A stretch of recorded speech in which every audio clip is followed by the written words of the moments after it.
Today I am showing you one beautiful case કે જ્યાં આપણે 3 ઇમ્પ્લાન્ટ પ્લેસ કરેલા છે વિથ ગાઈડ.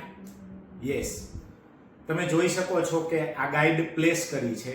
ગાઈડ પ્લેસ કર્યા પછી ડ્રીલ કરીને ગાઈડને કાઢીને ટીસ્યુ પંચ દ્વારા આપણે ઉપરનું જે ગમ હોય એ રિમૂવ કરી દીધું છે. અગેન ગાઈડ પ્લેસ કરીને ડ્રીલ કરીને ત્રણેય ઇમ્પ્લાન્ટ પ્લેસ કરી દીધા છે અને ઇમ્પ્લાન્ટ પ્લેસ કર્યા પછીનો બી તમે આખો આ ઇન્ટ્રાઓરલ ફોટોગ્રાફ પેશન્ટનો લીધેલો છે, જોઈ શકો છો. સો મેક્સિમમ 3 ઇમ્પ્લાન્ટ પ્લેસ કરતા ટાઈમ લાગ્યો છે 8 થી 9 મિનિટ, મેક્સિમમ 8 થી 9 મિનિટ.